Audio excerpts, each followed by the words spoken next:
The Ottoman Empire, a name that once echoed with power, grandeur, and an unyielding spirit. A vast realm stretching from the Balkans to the Persian Gulf, encompassing diverse cultures, languages, and traditions.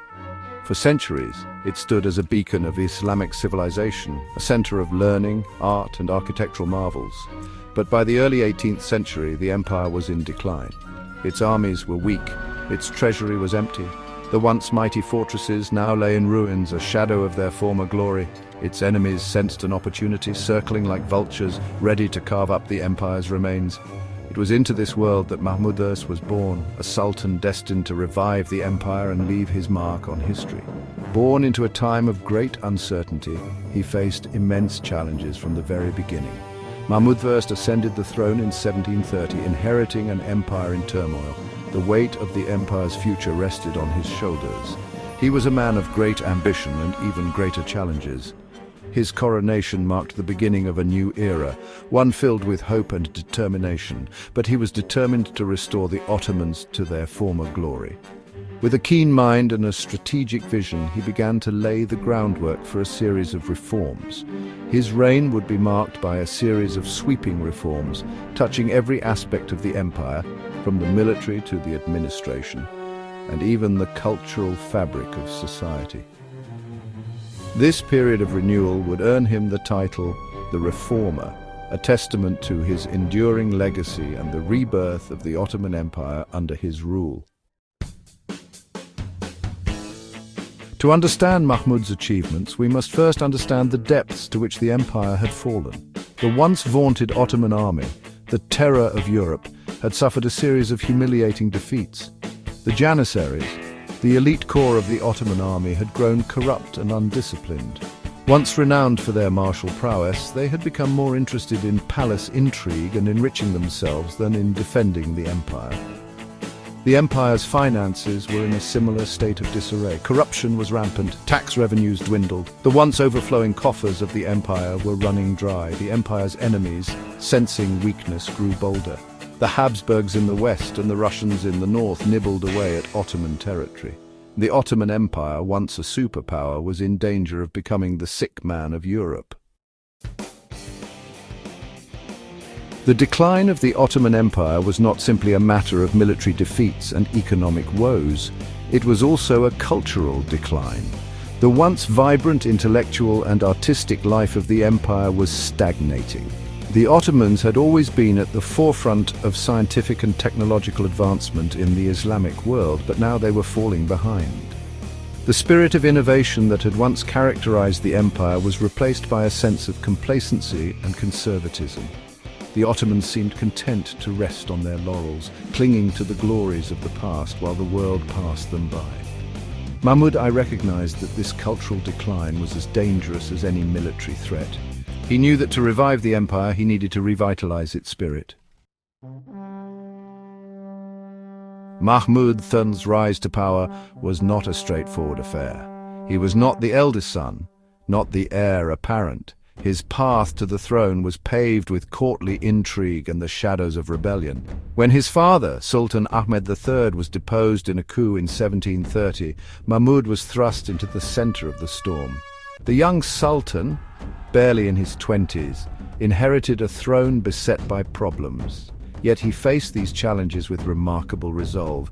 He understood the gravity of the situation. He knew that the fate of the empire rested on his shoulders. He would need all his cunning, all his intelligence, and a healthy dose of courage to succeed. Mahmud I's most ambitious and far-reaching reforms were in the military sphere. His vision was to transform the Ottoman military into a formidable force that could stand toe-to-toe with the great powers of Europe. This was no small task, as the empire had been lagging behind in military technology and tactics for decades. He understood that the empire's survival depended on its ability to defend itself. The Ottoman Empire was surrounded by powerful adversaries, and Mahmud knew that a strong military was essential for maintaining the empire's territorial integrity and sovereignty. So he set about rebuilding the army, introducing new training methods and tactics. He sought to modernize the army by incorporating the latest advancements in military science and technology. This included the adoption of new firearms, improved battlefield strategies, and rigorous training regimens. He sought to reinstill discipline and esprit de corps in the ranks. Mahmud believed that a disciplined and motivated army was crucial for success on the battlefield. He implemented strict codes of conduct and emphasized the importance of loyalty and unity among his soldiers. His aim was to create a modern fighting force capable of meeting the challenges posed by the empire's increasingly powerful adversaries. He envisioned an army that could not only defend the empire but also project its power beyond its borders. Central to Mahmud's military reforms was the creation of a new artillery corps. He recognized that artillery was a game-changer in modern warfare, capable of breaking enemy lines and fortifications with devastating effect. He recognized the importance of artillery in modern warfare and invested heavily in cannons and mortars. These powerful weapons would give the Ottoman army a significant advantage in both offensive and defensive operations. He brought in foreign experts to train his men in the use of these new weapons. Mahmud understood that expertise from more advanced military powers was crucial for the effective implementation of his reforms.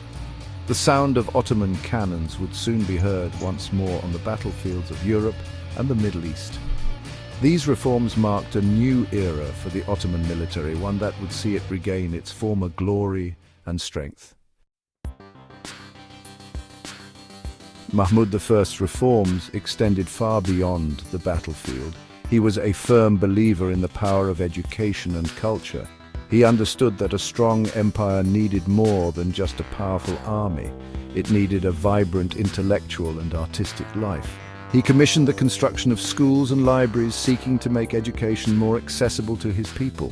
He patronized scholars and artists, encouraging them to embrace new ideas and push the boundaries of knowledge. He understood that a society that stopped learning, that stopped questioning, was a society in decline. He was determined to ensure that the Ottoman Empire did not suffer that fate. Mahmud I's reign, though marked by challenges, was a time of renewal and revitalization for the Ottoman Empire. His reforms, particularly in the military, helped to stabilize the empire and restore its international standing. The Ottomans were once again a force to be reckoned with, no longer an easy target for ambitious neighbors. His cultural reforms, though less tangible in their immediate impact, were no less important in the long run. They laid the groundwork for a cultural and intellectual revival that would bear fruit in the decades to come. Mahmud I understood that a strong empire was not simply about military might. It was about the spirit of its people, their thirst for knowledge, their creativity, their willingness to embrace new ideas.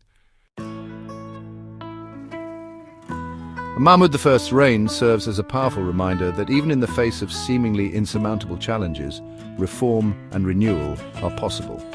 His era was marked by a series of bold initiatives aimed at revitalizing an empire that many had written off as a relic of the past. He inherited an empire in decline, beset by internal problems and external threats. The once mighty Ottoman Empire was struggling to maintain its territories and influence, facing pressures from both within and beyond its borders. Yet, through a combination of determination, vision and shrewd leadership, he managed to reverse the tide of decline and set the empire on a path towards recovery. His reforms touched various aspects of Ottoman life, from military restructuring to administrative overhauls. His legacy is a complex one. While he succeeded in many areas, his efforts were often met with resistance from conservative factions within the empire who were wary of change. His reforms, while successful in the short term, did not completely eradicate the problems that plagued the Ottoman Empire. Issues such as corruption and inefficiency continued to undermine the stability of the state. Corruption, inefficiency, and conservative resistance to change persisted. These deep-rooted issues were not easily swept away by even the most well-intentioned reforms. Yet there is no doubt that Mahmud I left the empire stronger than he found it. His reign provided a much-needed period of stability and growth, giving the Ottomans a fighting chance in an increasingly competitive world. He bought the Ottomans time that, if used wisely, could have allowed them to adapt to the changing world around them. His efforts laid the groundwork for future leaders to build upon, offering a glimmer of hope in an era of uncertainty. Mahmud I's reign raises many questions for historians. Could he have done more? Were his reforms too little, too late? Could the Ottoman Empire have been saved, or was its decline inevitable? These are questions that continue to be debated today, but one thing is certain: Mahmud I was a remarkable ruler who, in a time of crisis, provided the Ottoman Empire with a much-needed breath of fresh air. He reminded the world that the Ottomans were not a spent force. They were a proud and ancient civilization, capable of change, capable of renewal, and capable of once again taking their place on the world stage.